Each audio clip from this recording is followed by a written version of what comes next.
امام قرطبی نے تفسیر قرطبی میں اس کے 12 نام گنائے ہیں، اور ہم سب جانتے ہیں کہ کسی چیز کے بہت سارے نام اگر ہوتے ہیں تو اس کا مطلب ہے کہ اس کے اوصاف بھی بہت زیادہ ہیں۔ نام کی کثرت خاصیتوں کی کثرت پر دلالت کرتی ہے۔ جس کے نام زیادہ ہوں گے اس کے اوصاف بھی زیادہ ہوں گے۔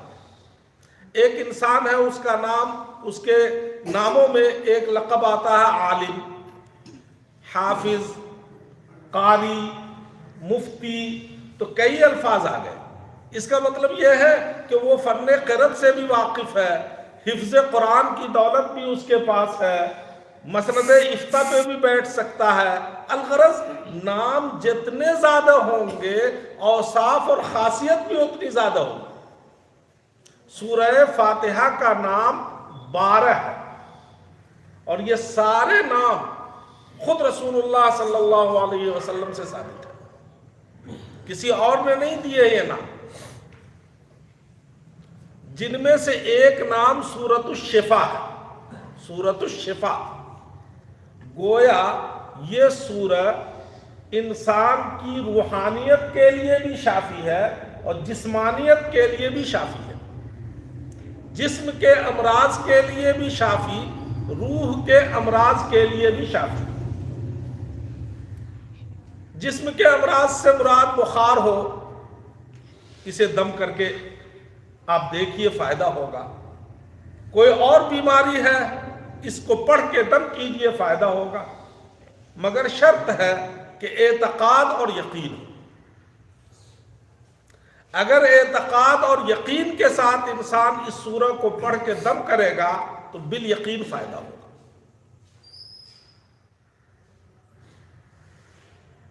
کبھی کبھی انسان بے اعتقادی میں کچھ بھی پڑھ دے اور اتفاقاً فائدہ ہو جائے تو اس کو اتفاقات کہتے ہیں، حقیقت نہیں۔ اگر اعتماد اور یقین کے ساتھ پڑھا جائے تو کوئی وجہ نہیں کہ شفا نہ ہو۔ امام بخاری رحمۃ اللہ علیہ نے ایک کتاب لکھی ہے بخاری شریف، اس کا ایک باب ہے باب الاجارہ، کتاب الاجارہ۔ کتاب الاجارہ میں ایک حدیث آتی ہے، حضرت ابو سعید خدری رضی اللہ تعالی عنہ کا واقعہ۔ صحابہ کرام کا ایک قافلہ گزر رہا تھا، اور پہلے زمانے میں تو تنگی تھی، ہر جگہ ہوٹل نہیں ہوتے تھے، دور دور تک آبادی نہیں ہوتی تھی، صحرا و بیابان، ریگستان۔ اس لیے جب کوئی قافلہ گزرتا اور اتفاق سے کوئی آبادی سامنے آتی تو وہیں ٹھہر جاتے تھے۔ ابو سعید خدری کا قافلہ تھا، کئی لوگ تھے، اس میں تقریباً 30 افراد تھے، 30 افراد پہ مشتمل وہ قافلہ تھا۔ جا رہا تھا، ایک گاؤں میں ٹھہرنا ہوا اور بھوک لگی ہوئی تھی، اس وجہ سے وہ ٹھہر گئے تھے۔ انہوں نے گاؤں والوں سے کہا کہ بھائی ہم لوگوں کو بھوک لگی ہے، ہم لوگ کو ٹھہرا لو، مہمان بنا لو۔ گاؤں والوں نے کہا نہیں بھائی، میں مہمان نہیں بناتا۔ صحابہ کی جماعت تھی، سیدھے سادے لوگ تھے، ٹھیک ہے بھائی نہیں بناتے ہو مہمان، کوئی بات نہیں، ہم تمہارے آبادی سے باہر اپنا خیمہ ڈال لیتے ہیں، رات یہی گزار لیں گے۔ خیمہ ڈال لیا۔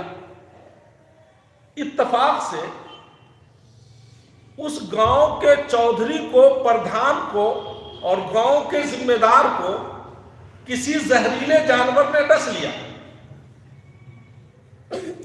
اب وہ زہریلا جانور کیا تھا، حدیث میں مختلف الفاظ ہیں۔ کسی میں ہے کہ بچھو نے ڈس لیا تھا، کسی میں ہے سانپ نے ڈس لیا تھا، برل ڈس لیا۔ اب ان لوگوں کے درمیان جو بھی تنتر منتر کرنے والا ہوگا، سبوں نے ساری ترکیب کر ڈالی، مگر فائدہ نہ دارت، مرض بڑھتا گیا، جوجو دوا کی۔ مسئلہ تھا چودھری کا، پردھان کا، گاؤں کے ذمہ دار کا۔ سب لوگوں کی نظر گاؤں کے باہر جو خیمہ ڈالے ہوئے مسلمان تھے ان کی طرف پڑی۔ کہ دیکھو ان کی شکل اللہ والوں جیسی ہے اور وہ اچھی شکل و صورت میں ہے، اس لیے چلو ان سے ذرا پوچھ کے دیکھتے ہیں۔ بزرگوں، ہم لوگوں کو اپنی اصلی شکل و صورت اور مسلمانوں والی شکل و صورت رکھنی چاہیے۔ وہ گاؤں والے کافر تھے، اللہ کو نہیں مانتے تھے، مگر مسلمانوں کی صحابہ کی شکل و صورت کو دیکھ کر ان کو یہ یقین تھا کہ یہ لوگ سچے ہوں گے اور ان کے پاس کچھ نہ کچھ طریقہ ہوگا، اس سے ہمیں فائدہ ہو جائے گا۔ چنانچہ لوگ گئے، حضرت ابو سعید خدری اس کے جرنیل ہیں، میر مجلس ہیں، انہوں نے کہا کہ بھائی دیکھ میرے پاس تو علاج ہے، مگر ہم نے جب تم سے کہا کہ ہمیں کھانا کھلا دو، ہمیں مہمان رکھ لو، مہمانی کے لیے ہم نے درخواست کی تو تم مہمان نہیں بنائے، اس لیے ہم بھی نہیں جھاڑتے۔ ہاں اگر جرمانہ ادا کر دو، اپنے انکار کا معاوضہ دے سکتے ہو دے دو تو ہم ضرور جھاڑ دیں گے۔ مسئلہ چودھری کا تھا، مرتا کیا نہ کرتا، فوراً منظور کر لیا۔ حضرات صحابہ نے کہا کہ ہم 30 آدمی ہیں، اس لیے 30 بکری چاہیے۔ 30 آدمی ہے، 30 بکری چاہیے۔ منظور۔ حضرت ابو سعید خدری رضی اللہ تعالیٰ عنہ آگے بڑھے، گاؤں تشریف لائے اور اس مریض پر یہی سورہ فاتحہ جو ابھی آپ کے سامنے ہے، سورہ فاتحہ پڑھ کر انہوں نے دم کر دیا۔ خدا کی شان وہ بالکل صحیح ہو گیا۔ اب وہ 30 بکری لے لیے۔ صحابہ کرام کی جماعت کچھ ایسی جماعت تھی کہ معمولی شک و شبہ کی وجہ سے بھی فوراً دربار رسالت میں مسئلہ پوچھا کرتی تھی۔ سبوں نے کہا یار تم نے تو قرآن کی تلاوت کی تھی، تلاوت قرآن کا معاوضہ لیا ہے تم نے، تلاوت کے بدلے میں جو چیز ملتی ہے وہ صحیح نہیں ہوتی۔ صحابہ نے کہا اچھی بات ہے، چلتے ہیں مدرسہ رسالت، رسول اللہ صلی اللہ علیہ وسلم کے پاس پہنچتے ہیں اور مسئلہ پوچھ لیں گے۔ اللہ کے رسول کے پاس سب لوگ پہنچے، پورا واقعہ سنایا تو اللہ کے رسول نے فرمایا کہ تم ساری بکریوں کو تقسیم کرو، وَاضْرِبُوا لِي بِسَهْمٍ، اور میرے لیے بھی ایک حصہ رکھو، ایک حصہ میرے لیے بھی رکھو۔ پتہ یہ چلا کہ وہ اجرت لینی جائز تھی، وہ 30 بکریاں ان کے لیے جائز تھی، تبھی اللہ کے رسول نے دلجوئی کے لیے فرمایا کہ اس میں میرا بھی حصہ لگانا۔ خیر، میں کہنا یہ چاہ رہا ہوں کہ یہ سورہ فاتحہ سورۃ الشافیہ ہے، شفا دینے والی سورت ہے۔ شرط ہے کہ ہم اپنے اعتقاد اور یقین کے ساتھ اللہ پر بھروسہ رکھ کر دم کر کے تو دیکھیں۔ کیا ضروری ہے کہ کسی مولوی کے پاس جایا جائے، کسی عالم کو تلاش کیا جائے؟ اپنے یقین، بھئی خدا ہمارا بھی ہے ان کا بھی ہے، شفا دینے والا خدا جو ان کے پاس ہے وہی میرے پاس ہے، جو قرآن ان کے پاس ہے وہی قرآن میرے پاس ہے۔ اگر نہیں کوئی دستیاب ہے تو خدا پاک پر یقین اور اعتماد کر کے ہم بھی سورہ فاتحہ پڑھ کے دم کر سکتے ہیں۔ اس لیے ہم لوگوں کو بہت زیادہ پریشان نہیں ہونا چاہیے۔ بہرحال سورہ فاتحہ سورۃ الشفا ہے۔ حدیث پاک میں آتا ہے کہ یہ سورت مکمل طور پہ سب سے پہلی سورت اگر پورے کے پورے طور پہ نازل ہوئی ہے کوئی تو وہ یہی سورہ ہے۔ اس سورت سے پہلے سورہ اقرا بسم ربک کی 5 آیتیں، اس کے بعد سورہ مزمل، سورہ مدثر اور سورہ نون والقلم کی چند آیتیں، پوری نہیں، چند آیتیں اتر چکی تھی، لیکن پوری مکمل سورت اگر کوئی اتری ہے تو سب سے پہلے سورہ فاتحہ اتری۔ اسی لیے سورہ فاتحہ کی اتنی عظیم خصوصیت ہے کہ اللہ کے رسول صلی اللہ علیہ وسلم نے ارشاد فرمایا کہ اس سورت کے جیسی سورت نہ تو توریت میں موجود ہے، نہ انجیل میں موجود ہے، نہ زبور میں موجود ہے، حتیٰ کہ قرآن میں بھی اس جیسی کوئی صورت موجود ہے۔ سورہ فاتحہ کی ایک خصوصیت تو یہ ہوئی رسول اللہ صلی اللہ علیہ وسلم کی زبانی، دوسری خصوصیت یہ ہے کہ انسان جتنی عبادتیں کرتا ہے ان ساری عبادتوں میں افضل ترین عبادت نماز ہے، اور کوئی نماز بغیر سورہ فاتحہ کے نہیں، حتیٰ کہ اور سورتیں ہم پڑھتے ہیں تو کسی ایک دو رکعت میں پڑھتے ہیں، لیکن سورہ فاتحہ پوری نماز میں پڑھی جاتی ہے۔ 2 رکعت والی ہو تو دونوں میں پڑھی جائے گی، 3 رکعت والی ہو تو تینوں میں پڑھی جائے گی، 4 رکعت والی ہو تو چاروں میں پڑھی جائے گی۔ اسی لیے کہا گیا ہے لا صلاۃ الا بفاتحۃ الکتاب، سورہ فاتحہ کے بغیر کوئی نماز ہی نہیں۔ اب کچھ دوستوں کو اس سے شبہ ہو جاتا ہے کہ امام صاحب کے پیچھے اگر ہم نماز پڑھ رہے ہیں تو کیا یہ حدیث لا صلاۃ الا بفاتحۃ الکتاب کی وجہ سے امام کے پیچھے بھی نماز پڑھیں گے، سورہ فاتحہ پڑھیں گے؟ کچھ دوستوں کو شبہ ہو جاتا ہے۔ حقیقت یہ ہے کہ حدیث پاک میں تنہا نماز پڑھنے والے کا الگ ارشاد ہے، جماعت کے ساتھ نماز پڑھنے والے کے سلسلے میں الگ ارشاد ہے۔ جماعت والوں کے سلسلے میں مسئلہ ہے اور رسول اللہ کا فتویٰ ہے کہ من کان لہ امام فقراءۃ لہ قراءۃ الامام قراءۃ اللہ، جس کا کوئی امام ہے امام کی قرأت خود اس کی قرأت۔ یہ ہے جماعت والی نماز میں۔ تنہا کی نماز جب ہوگی تو لا صلاۃ لمن لم یقرأ الا لمن لم یقرأ بفاتحۃ الکتاب، بغیر سورہ فاتحہ کے نماز نہیں۔ تو تنہا نماز جب پڑھی جائے گی اس وقت کا یہ حکم ہے۔ خیر، سورہ فاتحہ کی ایک خصوصیت یہ ہوئی کہ بغیر اس کے کوئی نماز ہی نہیں ہوگی۔ قرآن کریم میں اس کی خود اس سورت کی فضیلت آئی، یہ عجیب بات ہے۔ پورے قرآن میں کسی بھی سورت کی فضیلت نہیں بیان کی گئی، کسی بھی سورت کی پورے قرآن میں فضیلت نہیں بیان کی گئی، صرف یہ ایک سورت ہے جس کی باضابطہ فضیلت بیان کی، باضابطہ۔ اب آپ اندازہ کر لیجئے کہ اس کی کتنی فضیلت ہوئی۔ قرآن کہتا ہے وَلَقَدْ آتَيْنَاكَ سَبْعًا مِّنَ الْمَثَانِي، وَلَقَدْ آتَيْنَاكَ سَبْعًا مِّنَ الْمَثَانِي، یہ 7 من المثانی سورہ فاتحہ کو کہا گیا کہ ہم نے تمہیں 7 آیتیں ایسی دی ہیں جو بار بار پڑھی جاتی ہیں، مکرر پڑھی جاتی ہیں۔ تو قرآن میں یہ آیت نازل فرما کر اللہ کے رسول پر احسان جتلایا گیا ہے کہ اے میرے پیارے حبیب، ہم نے تم کو ایسی آیتیں دی ہیں جو بار بار پڑھی جاتی ہیں، یہ میرا احسان ہے تم پر۔ وَلَقَدْ آتَيْنَاكَ سَبْعًا مِّنَ الْمَثَانِي، اس کے علاوہ کوئی صورت ایسی نہیں ہے جس کی اتنی فضیلت موجود ہے، بلکہ قرآن میں کسی صورت کی فضیلت نہیں، اور سورہ فاتحہ کی فضیلت قرآن میں موجود ہے۔ سورۃ الفاتحہ کا ایک نام تو سورۃ الشفا تھا، دوسرا نام سورۃ التعلیم اور سورۃ الدعا ہے۔ جب آیتوں کا مطلب ہم بتلائیں گے اس میں آپ دیکھ لیں گے کہ کیسے یہ تعلیم اور دعا کی صورت ہے۔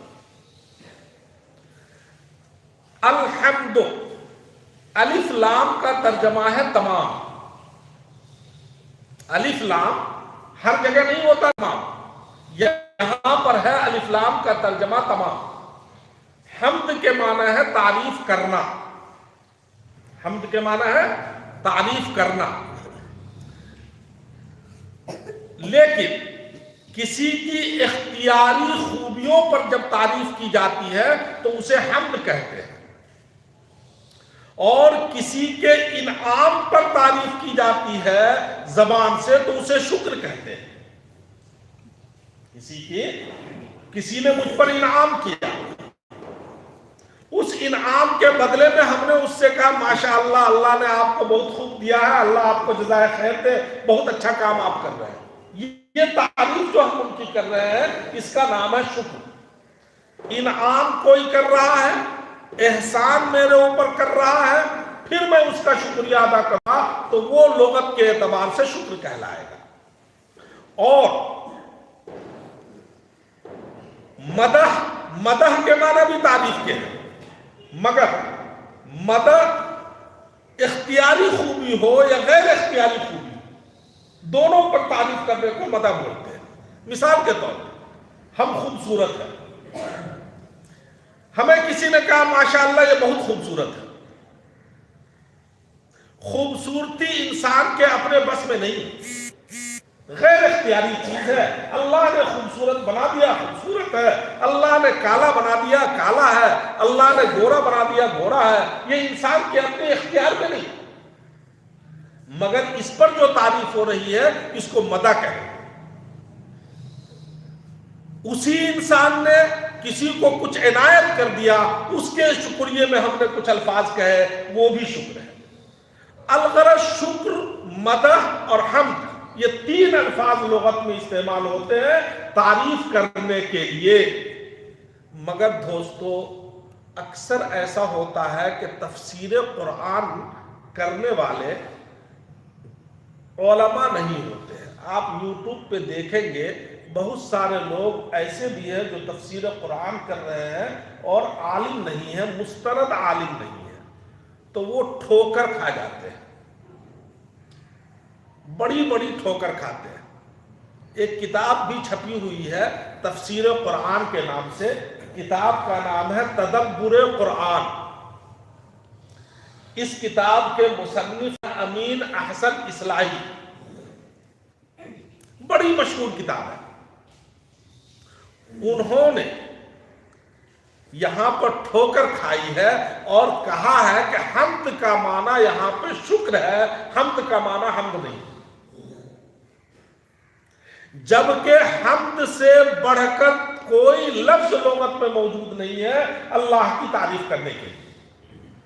اس لیے یاد رکھیں کہ جو کتاب پڑھی جائے یا کسی کی مجلس میں بیٹھا جائے تو مستند عالم سے ہی تفسیر قرآن اور مسائل پوچھنے چاہیے، ورنہ آدمی ٹھوکر کھا جاتا ہے۔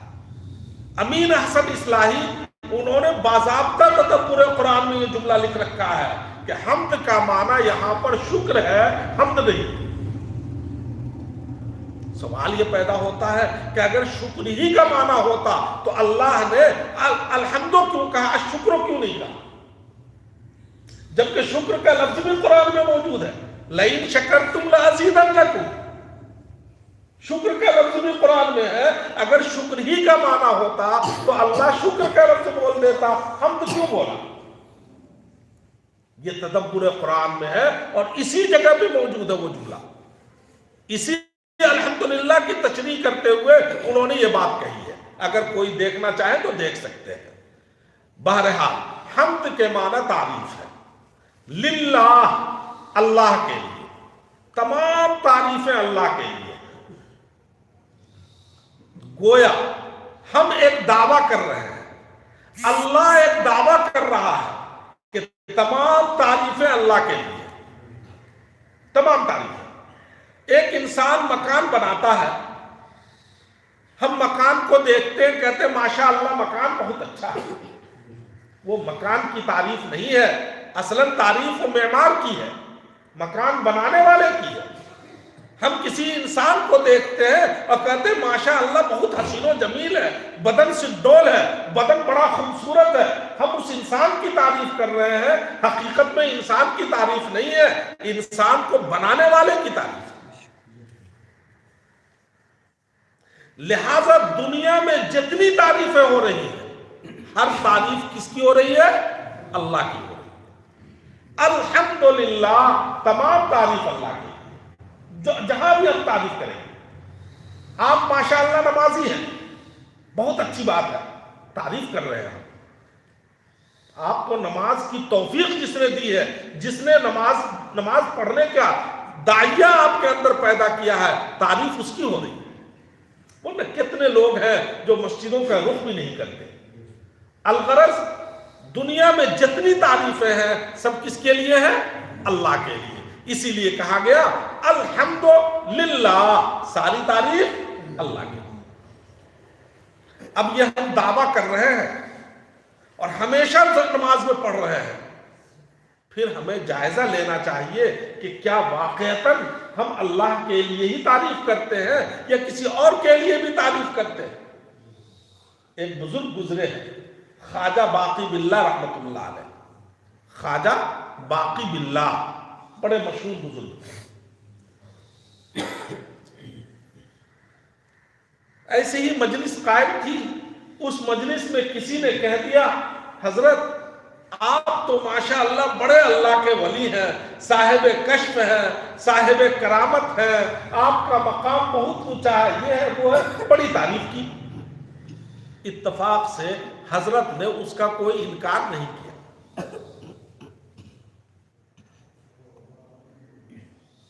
بزرگوں، جب بڑے لوگوں کا معاملہ ہوتا ہے تو اللہ پاک معمولی غلطی پہ بھی گرفت کر لیتے ہیں.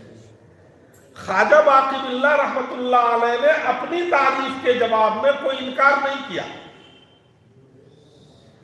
اللہ کی طرف سے گرفت آ گئی، سینے کا دروازہ بند ہو گیا.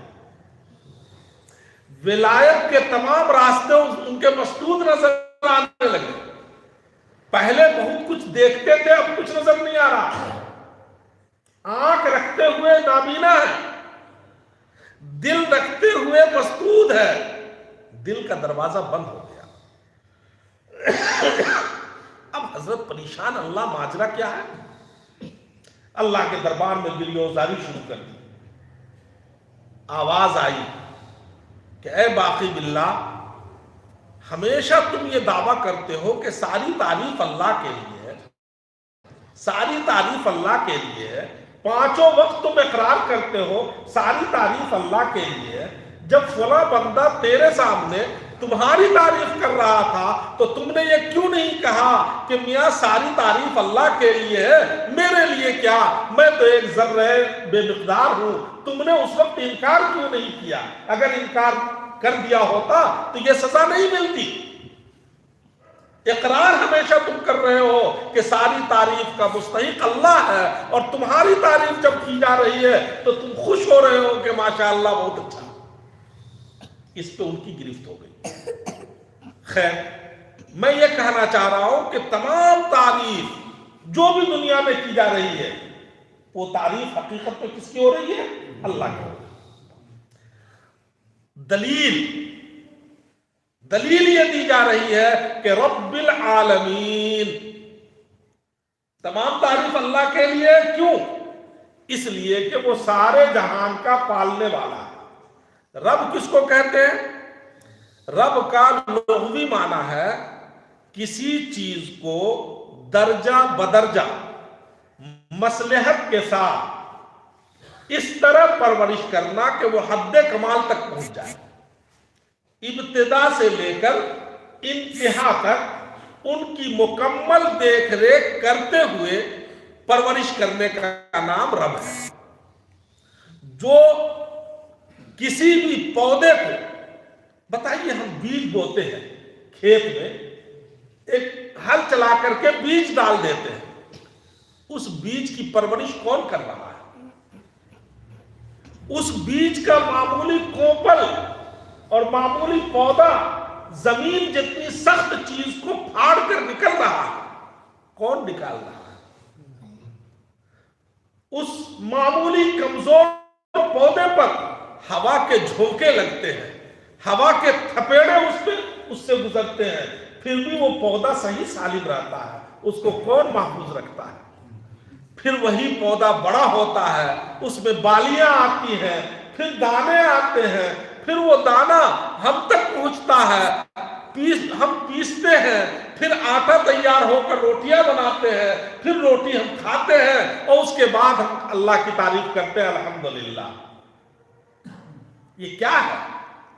رب اسی کو کہتے ہیں جو ابتدا سے لے کر انتہا تک درجہ بدرجہ جیسی ضرورت ہے، جیسی سہولت ہے اور جس چیز کا تقاضا ہے اس تقاضے کے مطابق ان کی ضروریات پوری کرنا اور حد کمال تک پہنچانا، اسی کو کہتے ہیں رب۔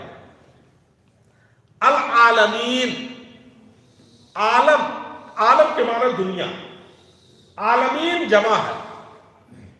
اللہ کے علاوہ جتنی چیزیں ہیں سب عالم ہیں، اللہ کے علاوہ جتنی چیزیں ہیں سب عالم ہیں۔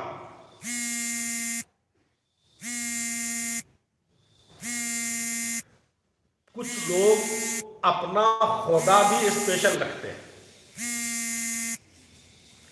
یہودیوں کا خدا وہ کہتے ہیں ہمارا خدا، عیسائی کہتے ہیں ہمارا خدا۔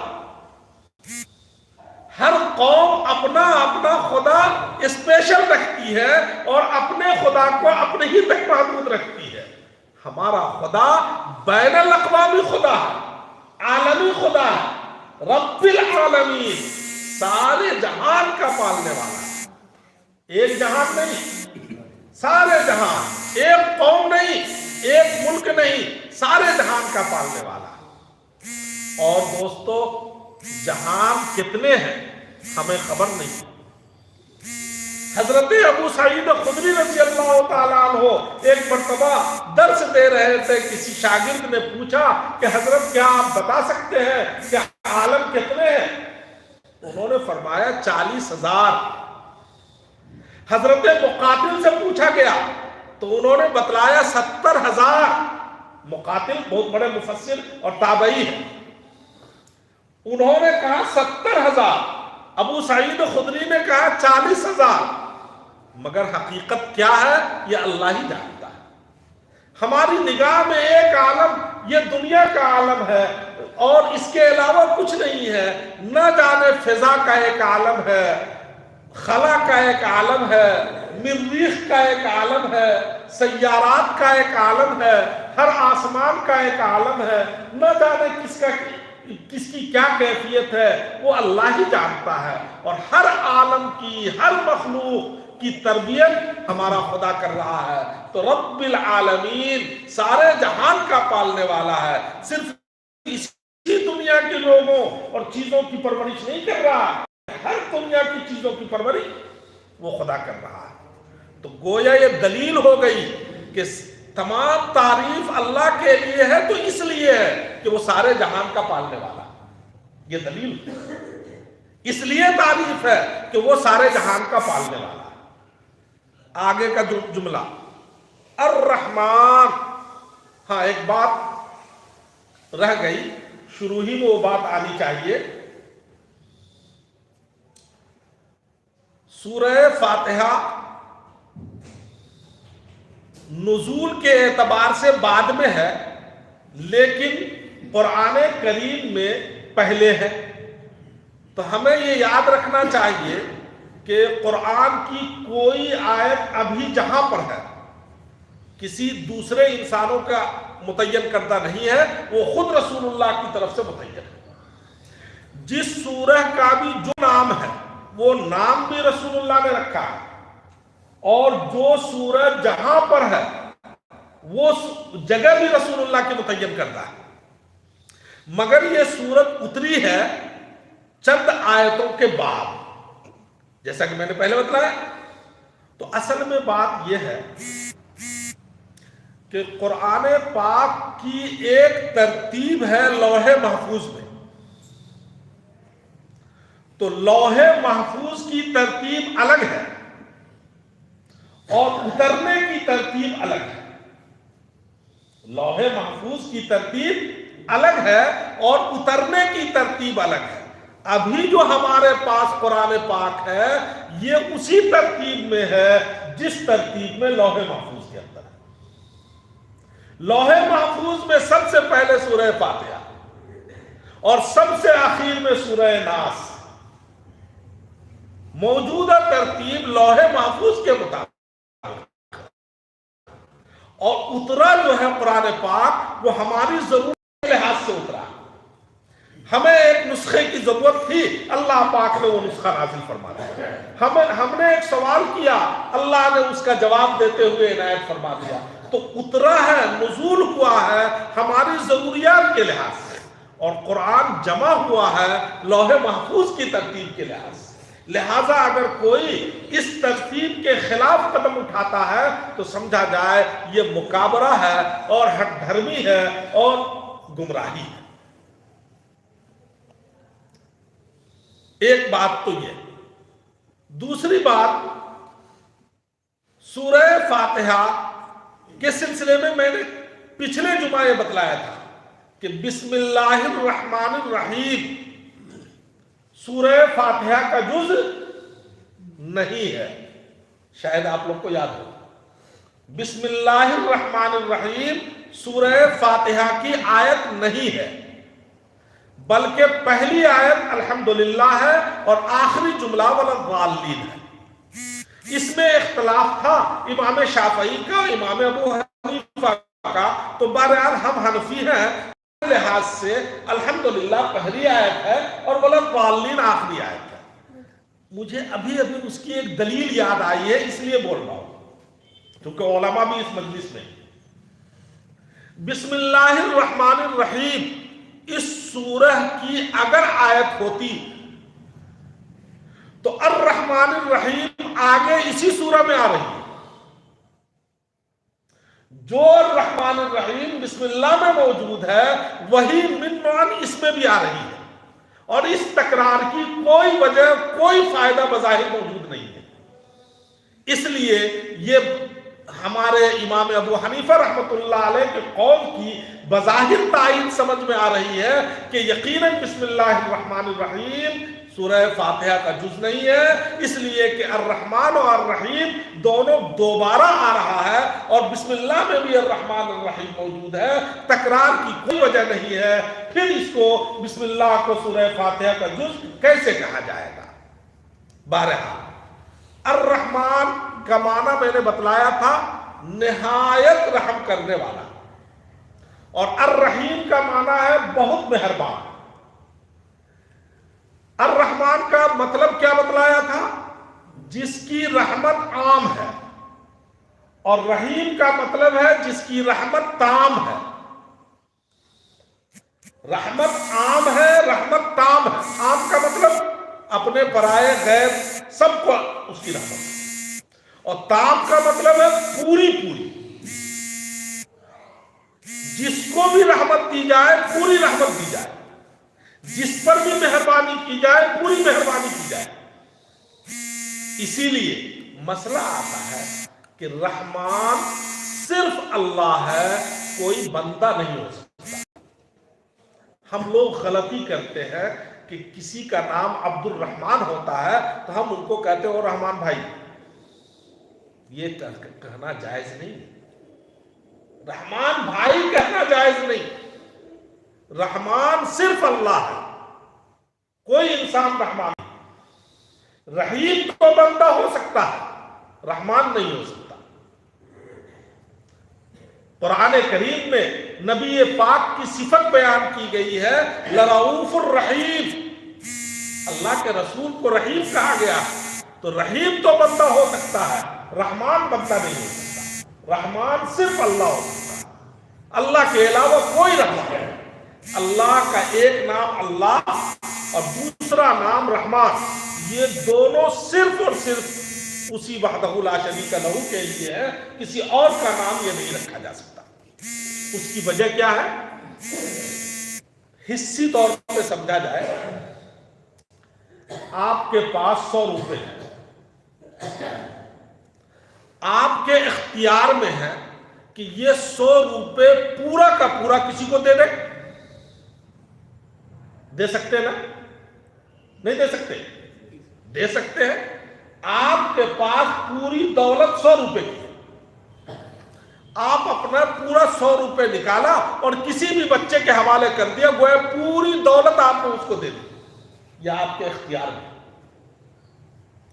لیکن کیا یہ آپ کے اختیار میں ہے کہ وہ 100 روپے دنیا کے سارے انسانوں کو دے دے؟ نہیں ہو سکتا۔ پورا کا پورا کسی ایک کو تو دے سکتے ہیں، لیکن وہی